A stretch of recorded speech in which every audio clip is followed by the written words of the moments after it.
পশ্চিমা সামরিক জোট ন্যাটোর আদলে মুসলিম দেশগুলোকে নিয়ে আরেকটি সামরিক জোট গঠন করতে চায় বিশ্বের একমাত্র পরমাণু শক্তিধর মুসলিম দেশ পাকিস্তান। দেশটির পররাষ্ট্রমন্ত্রী ইসহাক দার জানিয়েছেন, সৌদি আরবের সঙ্গে পাকিস্তানের সামরিক চুক্তিতে আরও কয়েকটি মুসলিম দেশ যুক্ত হলে এটি ন্যাটোর মতো একটি সামরিক জোটে পরিণত হতে পারে।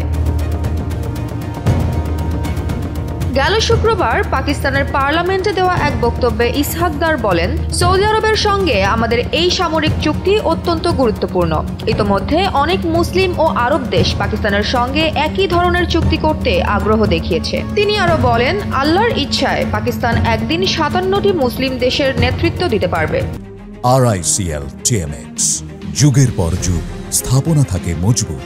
তবে এমন মন্তব্য পাকিস্তানের আঞ্চলিক প্রভাব বাড়ানোর ইঙ্গিত দিলেও এটি মধ্যপ্রাচ্যের ভূরাজনীতিতে বড় ধরনের পরিবর্তনের সূচনা হতে পারে বলে মনে করছেন বিশেষজ্ঞরা।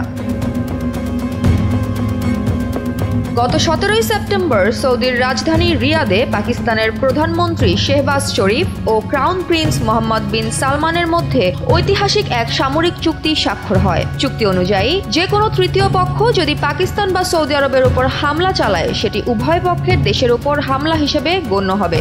পররাষ্ট্রমন্ত্রী ইসহাক দার আরও উল্লেখ করে বলেন, যদি মে মাসে ভারতের তথাকথিত অপারেশন সিঁদুরের সময় এই চুক্তি কার্যকর থাকত, তবে সেই হামলাটি পাকিস্তানের পাশাপাশি সৌদি আরবের উপরও হামলা হিসেবে বিবেচিত হতো।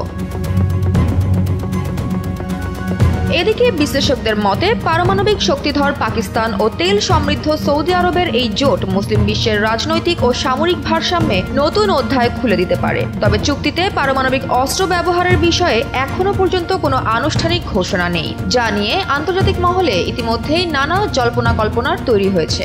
এ থেকে প্রশ্ন দাঁড়ায়, এই চুক্তি কি মুসলিম দেশগুলোকে এক নতুন সামরিক শক্তির পথে এগিয়ে দেবে, নাকি মধ্যপ্রাচ্যে শুরু করবে আরেকটি শক্তির রাজনীতি? জয়া হাসান, NPB।